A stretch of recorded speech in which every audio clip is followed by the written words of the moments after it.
બનાસકાંઠામાં જિલ્લા વિભાજનનો વિવાદ શમવાનું નામ નથી લઈ રહ્યો। બનાસકાંઠાના ધાનેરામાં વિભાજનના વિરોધ હાથમાં બેનર્સ અને સૂત્રોચ્ચાર સાથે વિશાળ રેલી યોજાઈ।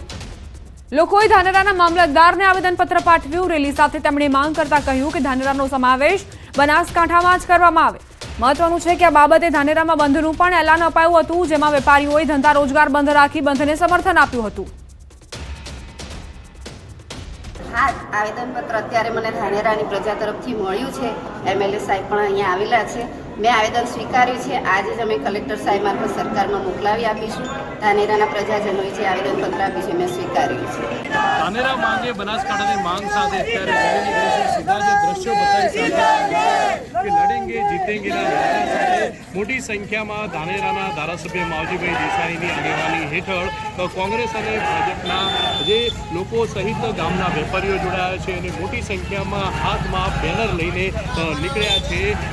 અમારે થરાદમાં નથી જવું, અમારે બનાસકાંઠામાં જવું છે તેવી માંગ અત્યારે થઈ રહી છે। થરાદ તાલુકાનું શૈક્ષણિક જોડાણ બનાસકાંઠામાં છે તેવી માંગ સાથે આ મોટી સંખ્યામાં ગામના લોકો જોડાયા છે અને અત્યારે નાયબ કલેક્ટર કચેરી પહોંચીને આવેદનપત્ર આપવાના છે। આજે વહેલી સવારથી જ ધાનેરા સજ્જડ બંધ જોવા મળી રહ્યું છે અને ધાનેરા બંધને જે કાર્યક્રમ આપવામાં આવ્યો હતો તેને લઈને લોકો સમર્થનમાં આવ્યા છે। કિશોર તુવર, ન્યૂઝ 18 ગુજરાતી, બનાસકાંઠા। બનાસકાંઠા જિલ્લાનું વિભાજન કરતા વિરોધનો વંટોળ વધુ વકરી રહ્યો છે। વેપારીઓ વેપાર ધંધા બંધ રાખી રેલી કાઢી રોષ ઠાલવી રહ્યા છે। કેટલાક લોકો કહી રહ્યા છે કે બે જિલ્લાના વિભાજન ભલે કર્યા પણ અમને તો બનાસકાંઠા જિલ્લામાં જ રાખો। ત્યારે શિહોરી અને થરાદ બાદ ધાનેરા બંધ રાખી લોકો ભારે રોષ ઠાલવી રહ્યા છે। ધાનેરા સહિત ધાનેરા હિત રક્ષક સમિતિ દ્વારા ધાનેરા બંધનું એલાન આપવામાં આવ્યું છે। ધાનેરાના લોકોની માંગ છે કે ધાનેરાને બનાસકાંઠા જિલ્લામાં રાખવામાં આવે।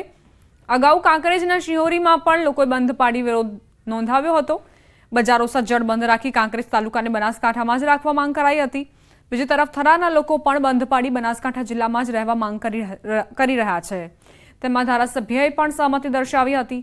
એટલું જ નહીં, લોકો ત્યાં સુધી કહી રહ્યા છે કે જો અમારી માંગ નહીં સ્વીકારાય તો અમે આનાથી પણ ઉગ્ર આંદોલન કરીશું। ગુજરાતમાં વધુ એક નવો જિલ્લો બની શકે છે। વિરમગામ એમએલએ હાર્દિક પટેલનું મહત્વનું નિવેદન। વિરમગામ જિલ્લો પણ બનશે। નવો જિલ્લો બનશે તો નળકાંઠા તાલુકો પણ બનશે તેવું નિવેદન હાર્દિક પટેલે આપ્યું છે। વસ્તી ગણતરીનો સમય છે, આખા દેશમાં વસ્તી ગણતરી થશે ને વસ્તી ગણતરી પૂર્ણ થશે પછી જિલ્લાઓ નવા બનાવવા માટેની પ્રક્રિયા બનશે। ઘણા બધાના મનમાં એવું હોય છે કે થરાદ કેમ બની ગયો હતો, તો તમારા બધાને ધ્યાને મૂકો કે બનાસકાંઠા 4 જિલ્લાઓ બની શકે એવડો મોટો જિલ્લો છે। એટલા માટે એને અત્યારે ના છૂટકે જિલ્લો બનાવવો બહુ જરૂરિયાત હતી, પણ આપણો વિરમગામ જિલ્લો બનશે અને વિરમગામ જિલ્લો બનશે તો આપણો નળકાંઠા તાલુકો બનશે। છાટી થોકીને આજ તમને કહીને જઉં છું અને આપણે બધાએ જે કર્યું છે દમ મારીને જ કર્યું છે।